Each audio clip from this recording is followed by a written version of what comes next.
हम लोग फूले साहू अंबेडकर को मानने वाले लोग, हम लोग संविधान को मानते हैं, संविधान के आधार पर चलते हैं। हम लोग बंदूक को सही नहीं मानते और बंदूक का रास्ता सही भी नहीं, क्योंकि अगर कमजोर कभी बंदूक उठाएगा तो उसको कुचलना, उसको मारना आसान हो जाएगा, नक्सली या और तमाम तरह के आरोप लगा के। इसलिए बाबा साहब ने कलम की बात की और कलम को हथियार बताया।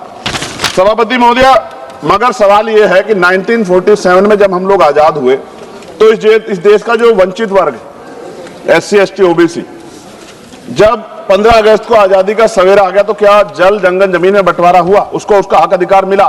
अगर उसको जमीन मिल जाती, घर मिल जाता, उसको अवसर मिल जाते तो आज प्रधानमंत्री आवास योजना नहीं चलानी पड़ती। सभापति महोदय, जमीन का राष्ट्रीयकरण नहीं हुआ। इसलिए मैं बहुत जिम्मेदार, क्योंकि मैं तो वो व्यक्ति हूं जिसके खुद के ऊपर NSA नेशनल सिक्योरिटी एक्ट लगा जब मैं अपने लोगों के लिए लड़ने गया, और 2 अप्रैल 2018 को मेरे जैसे बहुत सारे लोगों पे लगा, क्योंकि हम अपने हक की लड़ाई लड़ रहे थे।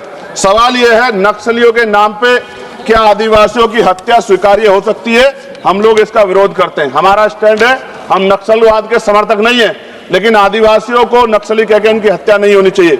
सभापति महोदय, देश की 1/4 आबादी SC ST 25% से ज्यादा बड़े समाज के साथ जब जुल्म जाति अन्य अत्याचार होता है, उनकी हत्याएं होती है, उनकी बहनों का रेप होता है, उनको मारा जाता है, जलाया जाता है, उनके घरों को फूका जाता है, तब इस सदन में चर्चा क्यों नहीं होती?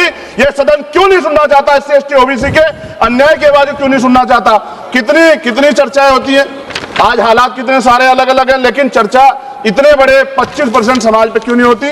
52% OBC पे क्यों नहीं होती? सभापति महोदय, मैं तो मानता हूं, कुछ लोग फॉर्मेलिटी के लिए कहते हैं, अगर मैं आना होता मैं तो चर्चा के लिए चिल्लाता हूं कितनी बार, वरना तो SC ST के लिए कोई चिल्लाता भी नहीं है। ये तो रिप्रेजेंटेशन है संविधान में।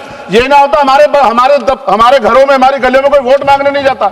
हम जानते हैं कि जाति व्यवस्था कितनी बदली है।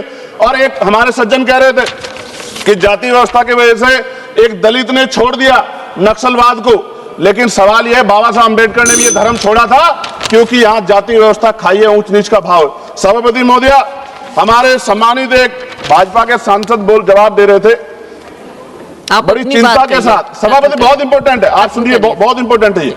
वो ये कह रहे थे, जवाब देते कि उन्होंने कुछ ब्राह्मण्स के नाम लिए और कहा कि भाई ये इनके मालिक हैं, इनके यहाँ लेबर तो SC ST है, ये विचारधारा पर आधारित है। तो क्या कहना चाहते थे कि इस देश को तोड़ने की मूवमेंट कौन चला रहा है? जवाब दे। वो बड़ी बात यह है, उन्होंने ट्वीट किया 2 दिन पहले, मैं चाहता था मैं उनको जवाब दूं, उन्होंने आरक्षण को कोसने का काम किया। ये भाजपा की सोच है, जवाब देना चाहिए भारतीय जनता पार्टी को। सभापति महोदय, मैं 1000 से ज्यादा जवानों की जान गई है 2010 से लेकर 23 तक।